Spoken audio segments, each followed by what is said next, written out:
Hello, Ticket Squad. This is me, Ticket Boys Reviews, as we take a look at the top 20 films I've seen in 2023. Now, my goal last year was to get through 100 films watched and to complete the movie form list. Although I fell a bit short in the former, I did achieve the latter, even though it was a little bit too close for comfort. And what a journey it was. From the first films of several directors to my first ever Fellini, in your face freshman roomie. This trip took me through two new destinations, Senegal and Malaysia, and to cultures different from my own. I learned a number of things this year, including a film that made the top 10 of the greatest films of all time, can miss my list of the best films I've seen this year. Beware of any films begging followers to cheat the Rotten Tomato system, and don't presume a film is good even though it has a solid cast. And this is an important note, these are not the films of 2023 review, these are the films I've seen in 2023. If I rate the former, I've seen a total of 6 last year. My number 1 is Megan with a B-, and the worst was Big George Foreman with a D+. It wouldn't be fair to offer that as a complete ranking for last year. Thus, we're taking a look at the films that I've seen.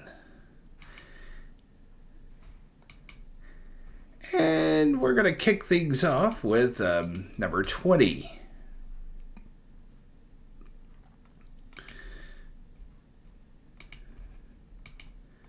The Apartment from 1960 is my third Billy Wilder movie, and this one hit the sweet spot more often than not. I was expecting a hilarious comedy, and although I did get that in parts, like for example, where Bud's played by Jack Lemmons, using a tennis racket as a spaghetti strainer, I also found some very serious moments, including a sequence where he is tasked with walking Fran, played by Shirley MacLaine, awake and overcoming an overdose of sleeping pills. There's a high amount of tension there with only a neighbor doctor encouraging him to keep going. The fact is, Wilder is able to work well on both sides of the film. Although it's a bit less acidic than Sweet Smell of Success and a bit less violent than Some Like It Hot, the film is able to come through more often than not to a very likable conclusion. Now over at number 19, a film that deserved more love from the Oscars than it got. And that would be 2022's Pinocchio, which should have made the cut in production design or perhaps score. Directed with love and charm by Guillermo del Toro, the story of a wooden puppet who wants to be a real boy is noticeably darker than the Disney classic. But he's still able to find humanity in his story and manages to put a new spin on the material by setting it in pre-World War II Italy. Although the ending can be seen from a mile away, it also manages to be the right one. And the film kind of reminds you of some of his previous efforts. Pan's Labyrinth, anybody? But with some strong voice acting, the story still manages to captivate. P.S. Cate Blanchett plays a monkey who does way more screeching and talking. The real Oscar-worthy efforts are just not recognized, I swear to God.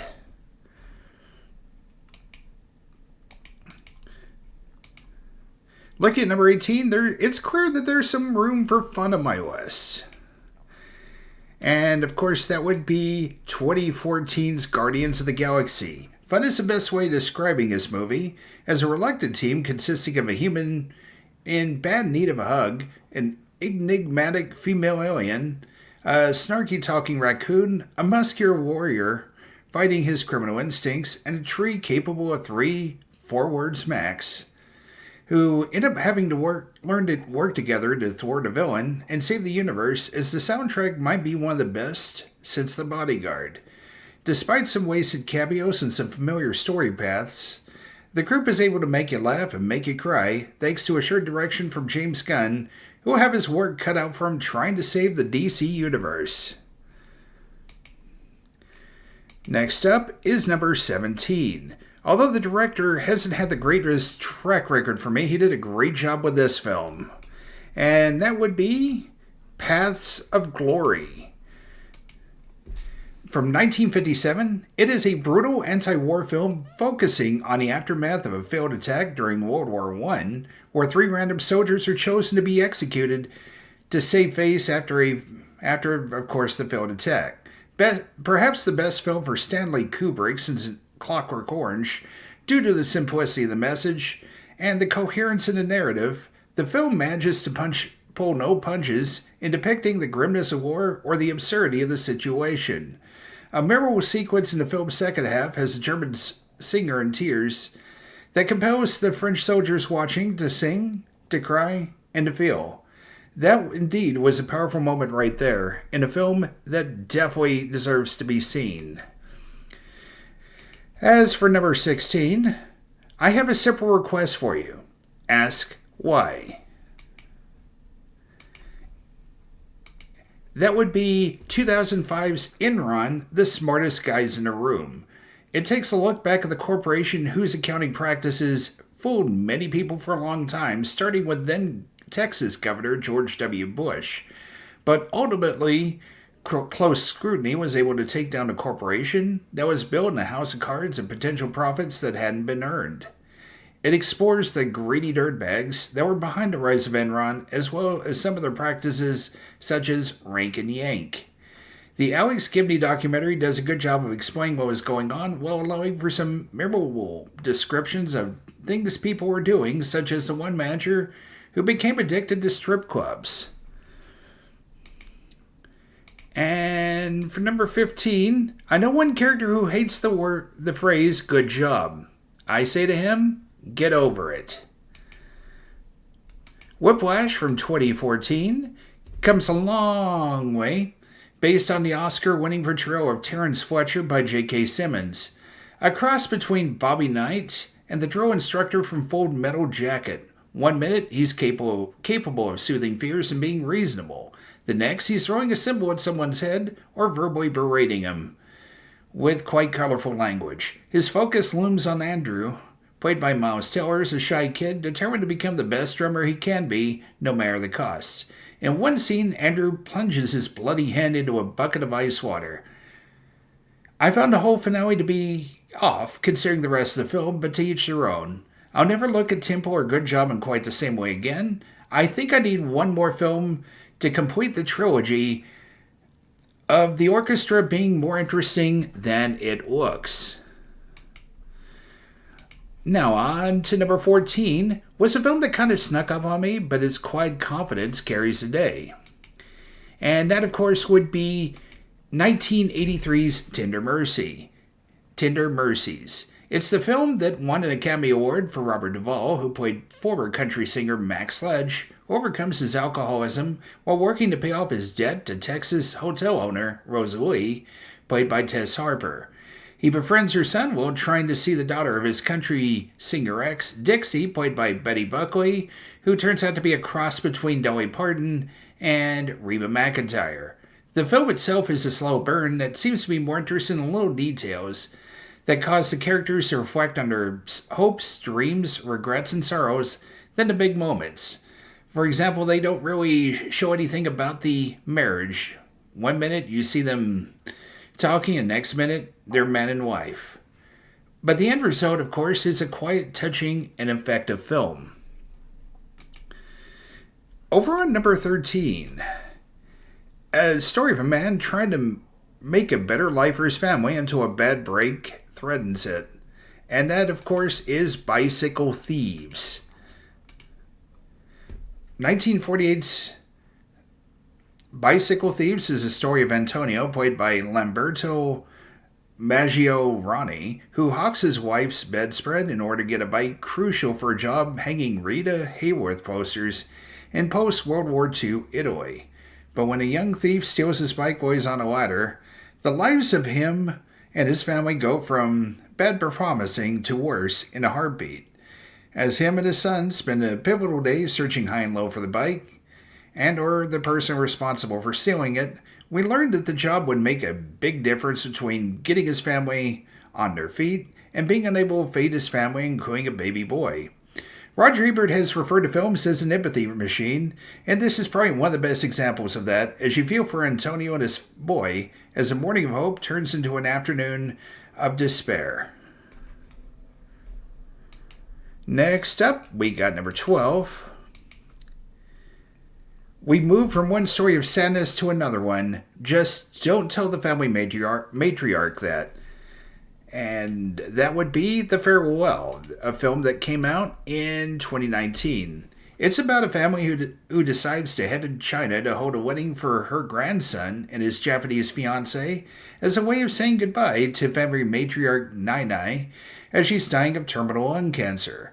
They don't want to take their daughter because she would give things away due to wearing her emotions on her sleeve. But Billy ends up flying to China herself and insists on joining in, even though she's not a huge fan of their deception. This dramedy is anchored by two great performances from Awkwafina as Billy and Xu Jin Chao as Nai Nai, and framed by a knowing script and assured direction from Lulu Wang. A great film that'll leave you laughing one minute and crying the next. One that deserved nominations from Oscar but ended up with 0. Something to keep in mind with the Academy nominations recently coming out and a bunch of good to great films being left out. Don't worry, your stories will end up getting told eventually, and there'll be a lot of people going, wow, this wasn't nominated for anything? What's wrong with them? I don't know. But there you are. Over in number 11, we got a director's debut, which manages to blend the ordinary with commentary that doesn't preach to us and turn it into a unique horror of our times. That, of course, would be Jordan Peele's Get Out. From 2017, this film was directed by Jordan Peele of the comedy duo Key and Peele in his debut. Chris is nervous as he's prepared to visit Rose's parents for the first time. What he thinks is their efforts to become accommodating due to his fiancée not telling him that he's black starts to turn sinister in the course of a weekend, as it coincides with a big family reunion she forgot to tell him about. Red flag? Peele is able to pull off a tense atmosphere in his thriller horror while adding commentary on what it feels like to be African American in post-Obama times. The strong soundtrack adds the vibes. Although it feels like one scene ran a bit long towards the end, what's left is a well-crafted film that resonates from start to finish. And now we have reached our top 10. In the director's previous film, he had an all-star cast to read the clever lines of his script, but he strikes gold with one actor who doesn't say much at all. And that, of course, is All Is Lost. This honestly was one of two films that I had to catch up with before I started watching everything in this year, in 2023. In the 2013 film, Robert Redford's a veteran sailor who has to quickly adjust when his boat hits a shipping container and starts leaking. Although he's able to repair the ship, he remains at the mercy of the sea as he tries to survive and get rescued. Redford stands out in this film that makes you feel every bump, every bruise, and totally get when he swears after being frustrated. J.C. Chandor, having done the star-studded Margin Call previously, proves to be quite adept at ratcheting up the tension in this man versus nature film. I'm definitely interested in seeing more of the director's works after this. And number 9. We have two crazy kids trying to make it in a world where people sing at the drop of a hat. And that, of course, would be Ryan Gosling and Emma Stone in La La Land. The 2016 movie is probably best remembered as a film that almost won Best Picture, accidentally, when the presenters read the wrong name. But that's unfair to this film. Director Damien Chazelle brings forth his love of musicals and romance as a story of an aspiring actress, Mia, played by Emma Stone, and wannabe jazz musician Sebastian, played by Ryan Gosling, who fall in love at their low points and have to decide between love and being successful when things start to take an upturn for both of them. Emma Stone deservedly won an Oscar here, as did the director, the cinematography, the score, the production design, and the song City of Stars. Giselle makes the city come alive via song and dance in a film that arguably deserved a tie with Moonlight that year. But of course, we all know ties for Best Picture never happen. At least not since the very first one. Meanwhile, we turn to number 8, where Portrait of a Lady Searching for Happiness in a Miserable World. And somewhere out there, my freshman roommate is wondering what it took me so doggone long. And we have Knights of Cabia from 1957. It stars director Federico Fellini's wife, Giulietta Massani, as a streetwalker from Rome who is dumped by her latest boyfriend, a river, and robbed. She searches for someone who she can confide in and love freely, but will one of two possible men who turn up at this low point of her life be the one? Or will she continue to be shafted? A great performance from Massani, who plays Cabia, as a woman with a hard-as-nails exterior that seems off-putting for the most part, but for the right person, she lets it down to reveal a charming and endearing interior. You go through a roller coaster of emotions in the span of its runtime, much like Cabia goes for the full range of the story. And that final scene, that was a chef's kiss. Alright, now we're down to 7. We turn to a documentary about a film that never happened and a search for answers 20 years later. And that, of course, would be 2018's Shirkers. Sandy Tan looks back at the processes necessary to make an indie road picture from Singapore and how she was able to pull that off with her friends and a film professor from the US.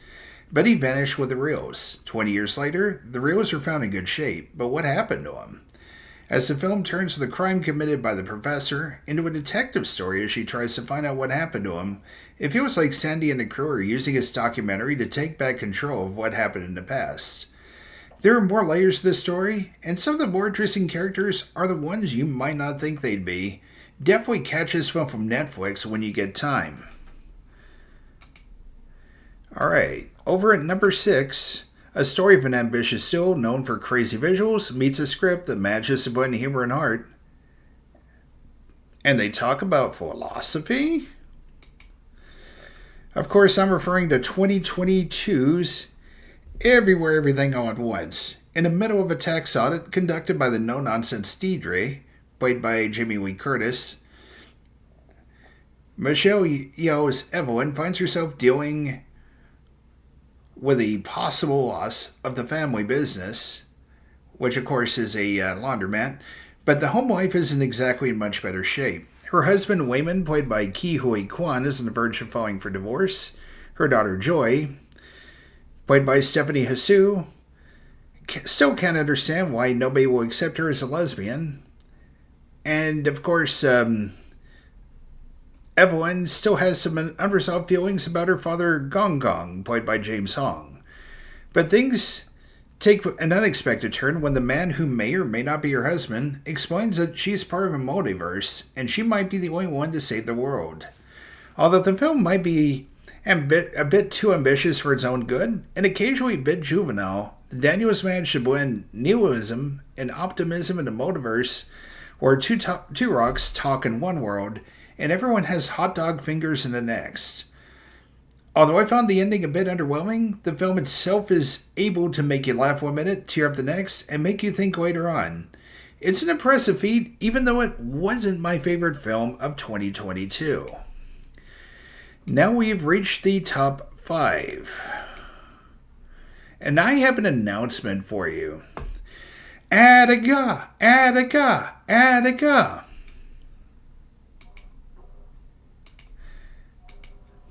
The 1975 film Dog Day Afternoon opens with a bank robbery with 3 people, until one of them chickens out. Sonny and Sal should have looked at this as a sign that maybe they shouldn't commit to it, but they proceed anyway as the robbery goes very awry. They get less money than expected, the cops start to swarm outside, and the robbers are forced to deal with their very human hostages, which leads to a tense game of cat and mouse between Al Pacino as Sonny, whose messy personal life becomes very public, and John Cazale as the quiet but intense Sal, and the cops led by Charles Durning. Director Sidney Lumet, who also co-wrote the script, is in firm control as he allows moments of humor while knowing when to ratchet up the tension.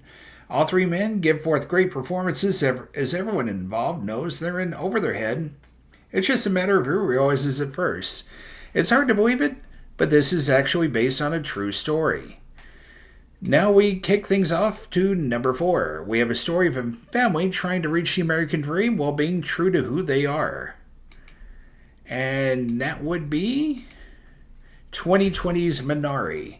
It opens as Jacob and his family arrive at their new home in Arkansas. Jacob, played by Stephen Yeun, is intent on settling down with his family and growing Korean vegetables on his farm, while his wife Monica, played by Han Yi-ri, disapproves.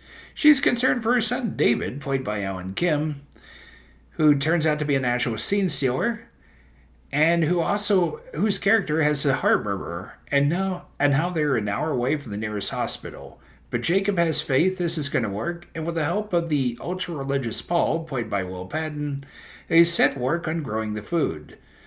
Micah's mother, Sunja, played by Yoon Ya-jung, moves in to raise the kids and try to work out the tension between her daughter and her son-in-law, but in the course of a year, the relationship continues to be strained by the ups and downs of real life and trying to convert the crops into cash.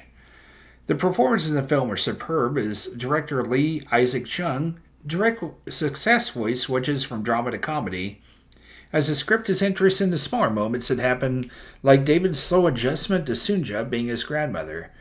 This slice of life drama that I wanted to see way back in 2020 was definitely worth a 3-year wait. We've now reached the top 3.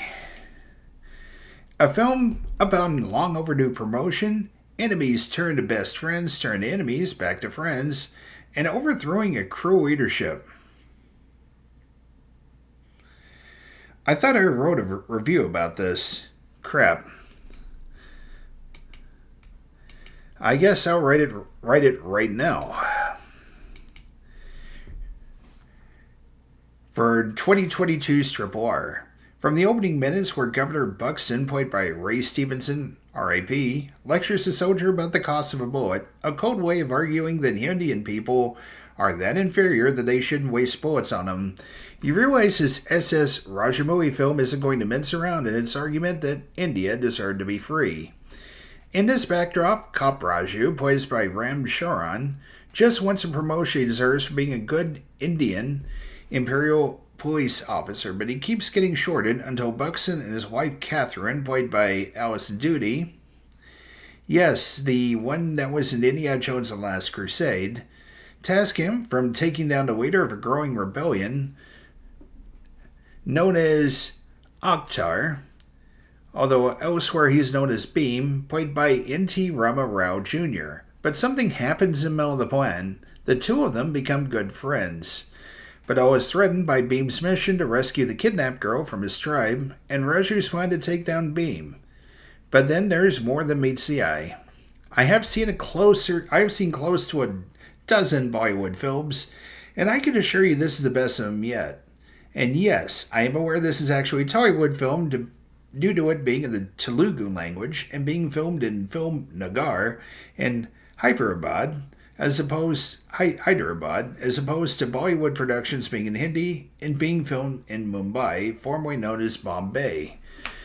Where was I? Anyway, director Rajamouli does a superb job of using CGI, whether it's a memorable dance number done to Natu Natu, which culminates in a dance-off, fighting scenes that put Marvel to shame, or showing animals charging soldiers while in the middle of a celebration for the governor. The film is shameless of being a crowd-pleasing blockbuster, but what's wrong with that? Its mix of humor, melodrama, music, and action is quite the potent one indeed, and by the end, you want to take up arms to free India. But calm down, it already happened in 1947. Spoiler alert. Which brings us down to the final 2. At number 2, the story of 2 reluctant teammates who work together to uncover a scandal that would shake the government to its core. And that would be All the President's Men from 1976.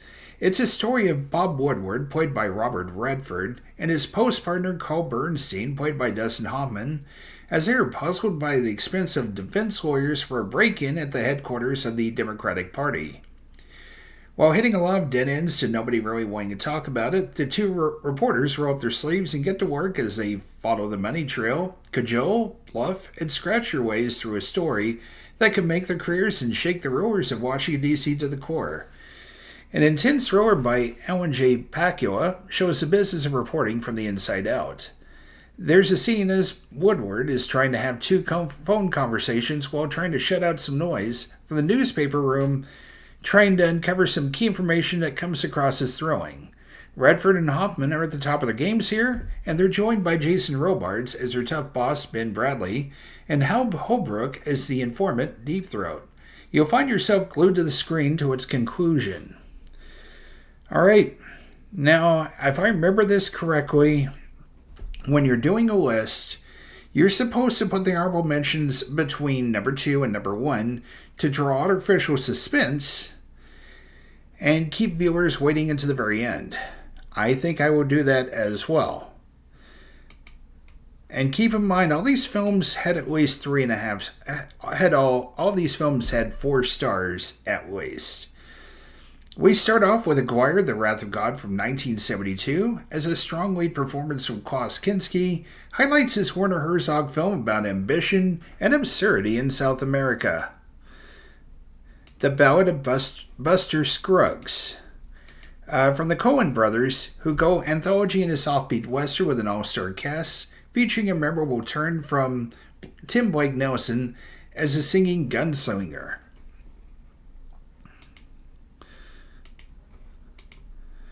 (1966), known as La Noire or Black Girl, a heavily symbolic film of a housekeeper who finds herself trapped like a bird in the gilded cage of France while trying to make a better life for herself and her family.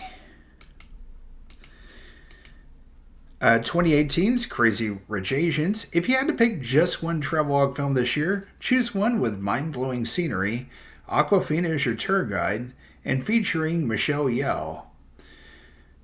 Also, although the wedding ghosts presented in this film seem to be completely unrealistic, you have to admit that they are very wonderful to look at.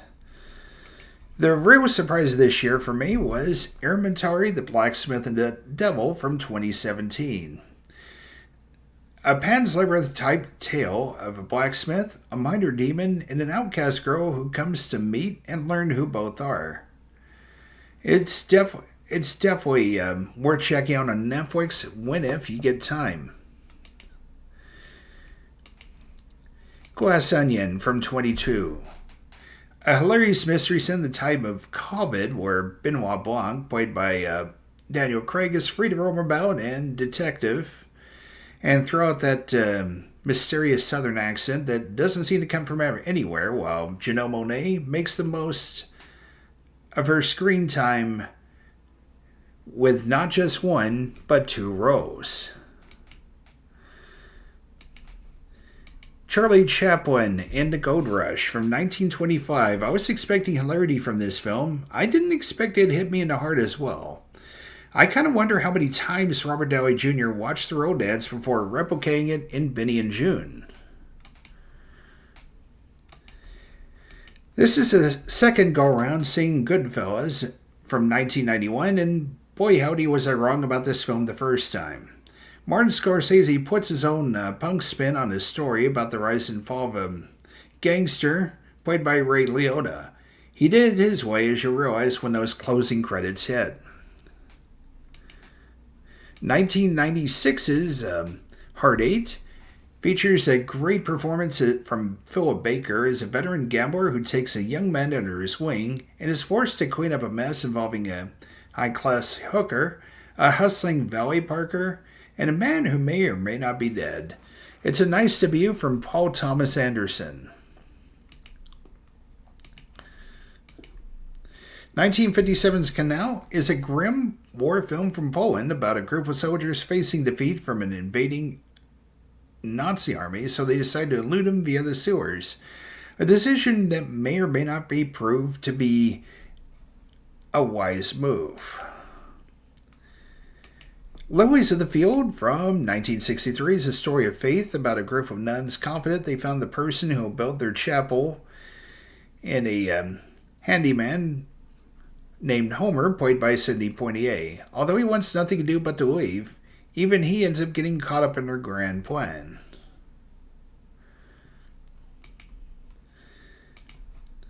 A Man Called Ove, 2015. A gruff widower learns to live again thanks to his new noisy neighbors who start to melt over his icy demeanor. Glad I saw this one and not the American remake with Tom Hanks first.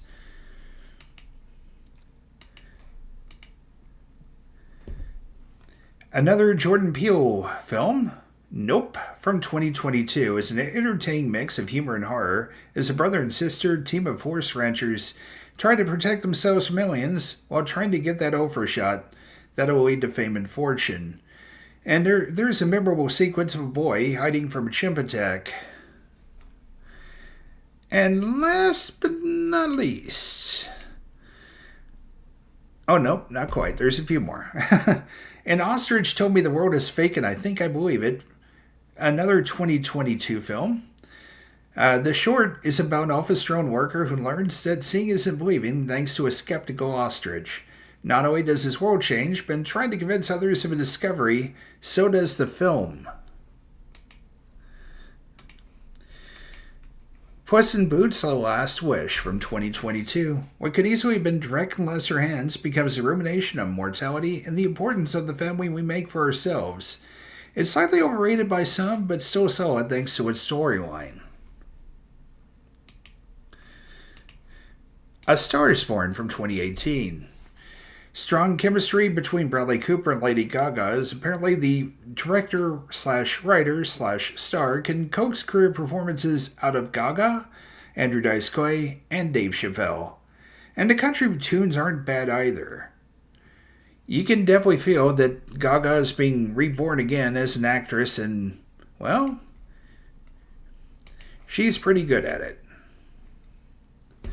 They Shall Not Grow Old from 2018. You can complain about some of the moves and methods made by director Peter Jackson to turn the testimony into a documentary, but thankfully the personal narrative of those fighting in World War I, something that seems to have vanished without too much of a thought by too many people, does remain intact.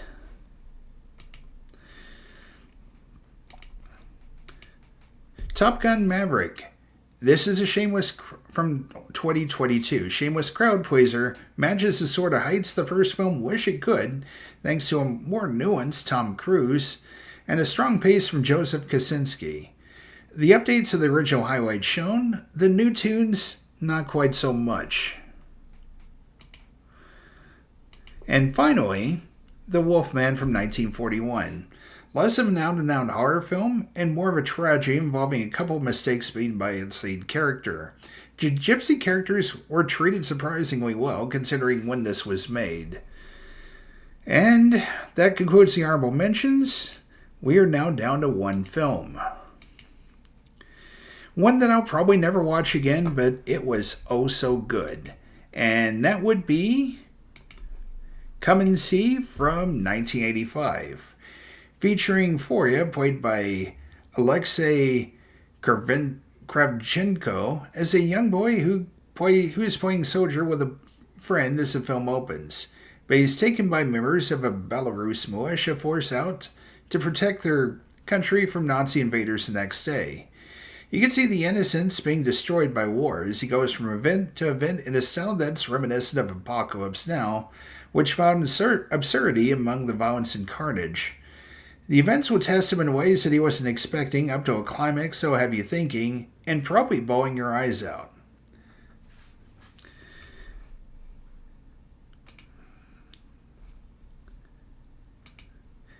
And thank you for watching the top 20 films I've seen in 2023. Be sure to pound that sub button to become a squad member, like the video if you enjoyed it, and spread the word. See you next time as the booth is now closed.